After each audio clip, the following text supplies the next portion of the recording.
Iya, pemirsa masih bersama kami di Newsroom dan masih membahas terkait tentang buruh tolak revisi Undang-Undang Ketenagakerjaan versi pengusaha. Kalau kita melihat bahwa Pak Menteri Hanif Dakiri juga sudah menyebutkan informasi yang beredar tersebut adalah hoaks dan masih dalam proses pengkajian begitu terkait tentang revisi undang-undang ini sendiri.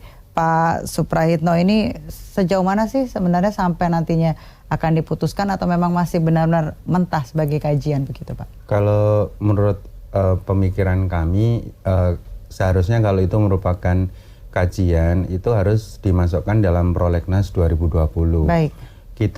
Kita di Dewan Pengupahan Nasional, di Dewan Pengupahan Nasional itu belum membahas mengenai kajian itu. Baik. Lalu di Tripartit Nasional saya juga tidak tahu apakah itu sudah dibahas atau belum. Tapi setidak-tidaknya apabila ada isu-isu penting terkait dengan revisi undang-undang atau ketenagakerjaan, status pertama adalah dibahas dulu di Tripartit Nas. Di situ adalah unsur pengusaha, pekerja dan pemerintah ada. Tetapi bahwa kerisauan pengusaha dan pekerja itu memang terjadi di iklim industri kita karena memang ada beberapa kendala terkait dengan apa yang disampaikan Mbak dari Kasbi tadi, seolah-olah terjadi seperti kanebo yang kering.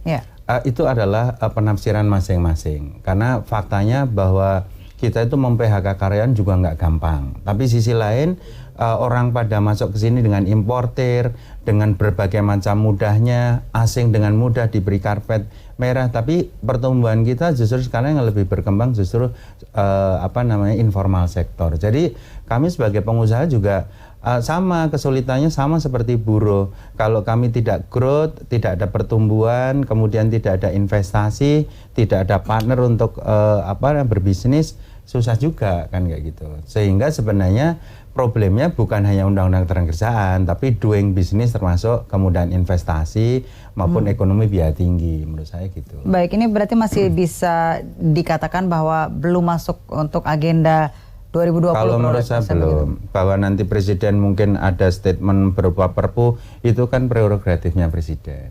Baik, Bu Nini sendiri seperti apa Bu? Iya, kalau kita bicara proses mekanismenya masuk di dalam DPR, betul itu belum ada masuk dalam program legislasi nasional. Tapi harus dilihat adalah begitu kencangnya Presiden dalam wawancara langsung menyampaikan bahwa di 2009 ini Undang-Undang Ketenagakerjaan itu harus diselesaikan. Artinya harus ada terjadi revisi. Nah, bagi kita adalah persoalan perubahan, perbaikan atas nasib rakyat, betul itu kita sepakati. Tetapi kalau revisinya kemudian justru semakin memperburuk keadaan, justru semakin tidak melindungi kaum buruh, tentu kita tidak bersepakat hal itu. Karena kita tahu bahwa beberapa kebijakan yang dikeluarkan ini seringkali dengan terselubung gitu kan gitu. Tadi contoh PP 78 tahun 2015. Saya adalah salah satu organisasi Konfederasi Kasbi. 3 hari sebelum diundangkan saya dipanggil bersama KSPI pada saat itu. Kita dipaksakan untuk bersepakat tentang hal itu. Kita menolak pada saat itu. Nah, terus kemudian PP 36 tahun 2016 tentang pemagangan yang juga terselubung. Nah, terakhir kita sangat kaget ketika pemerintah mengeluarkan Permenaker nomor 11 tahun 2019, 1 Agustus 2019 tentang perizinan perusahaan penyedia jasa pekerja yang semakin membuat keleluasaan yang dulu di Permen sebelumnya ada sanksi pencabutan izin, tapi di sekarang itu hanya diberikan tentang sanksi administrasi. Begitu juga tentang persoalan PP 78 yang seharusnya para pengusaha tidak membayar upah buruhnya di bawah MK itu bisa dipidana, tapi di PP itu adalah sanksi administrasi kembali diberikan. Nah, kami melihatnya bahwa kalau dikatakan ini hoak, sangat ironis ya, karena kita punya dapat data konkret dari laporan analisis dan evaluasi hukum terkait ketenagakerjaan yang dikeluarkan Menkumham 2018 dan kemudian terbantahkan oleh Menteri Tenaga Kerja bahwa ini adalah hoak. Ini adalah bentuk masa Kementerian Hukum dan HAM masih kita pertanyakan kredibelnya sih, gitu kan? Nah, itu artinya ada ketidaksinkronan dan kemudian akhirnya seolah yang membuat resah ini adalah pekerja. Padahal pemerintah melalui Kepala Bappenas sendiri menyampaikan ini ada persoalan tentang starting, artinya bicara tentang birokrasi dan biaya tinggi gitu kan, tentang bagaimana memulai investasi, bagaimana juga tidak memberikan bagaimana sumber daya manusianya terjadi.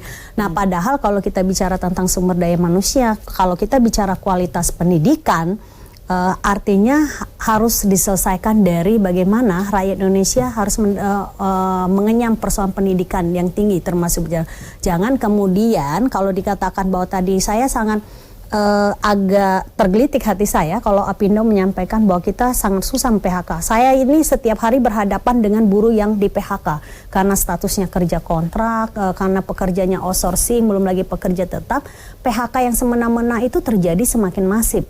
Dan kemudian itu ditutup mata oleh pemerintah kita sendiri. Bagaimana pemberian perlindungan, bagaimana penegakan hukumnya, pelanggaran-pelanggaran terhadap hak yang mendasar ini terjadi secara terus-menerus dan masif terhadap kaum buruh. Baik, Pak Suprayitno itu menanggapinya seperti apa dengan PHK yang disebutkan Bu Nining tadi?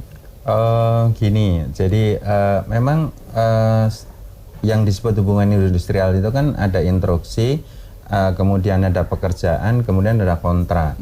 Lalu ada perjanjian kerja waktu tertentu, perjanjian kerja waktu tidak tertentu. Memang dari sektor proteksi, semua sebenarnya pekerja itu kan butuh 3 hal: job security, income security, dan social security. Nah, kalau bicara job security, pengennya memang karyawan itu bukan hanya di kontrak tapi dipermanenkan. Tapi jenis pekerjaan-pekerjaan yang mana yang namanya pekerjaan permanen sekarang ini kan ada aturannya, bahkan kemudian juga sesuai dengan Permenakernya itu ada yang bisa di outsourcing dan sebagainya. Bahwa PHK itu mungkin bukan dari pengusaha, tapi karena modelnya ada job supplier dan ada labor supplier. Bisa jadi yang dihadapi oleh Bu Nining tadi lebih kepada labor supplier karena dia ada kebutuhan yang memang setiap setahun 2 tahun harus dirubah. Tapi percayalah bahwa buruh dan pengusaha itu sebenarnya ada common interest sama-sama untuk membangun berdasarkan 3 hal. Pertama butuh sustainability, yang kedua butuh achievement, yang ketiga adalah kita juga butuh kesejahteraan kok. Jadi faktanya anggota Apindo yang kemudian sampai sekarang juga terus berkembang itu kasus-kasus itu memang ada beberapa hal yang tidak bisa kita tutupi. Seperti contoh misalnya pengusaha yang nakal, dia mendaftarkan BPJS cuma 3. Begitu ada kematian, kebakaran misalnya pabrik kembang api atau korek gas dan sebagainya, itu adalah oknum. Itu tidak bisa digeneralis bahwa itu adalah anggota Apindo dan sebagainya. Jadi kembali kepada oknum pengusahanya yang bersangkutan. Baik, kami harus jeda sejenak pemirsa, jangan kemana-mana, kami masih akan kembali usai jeda.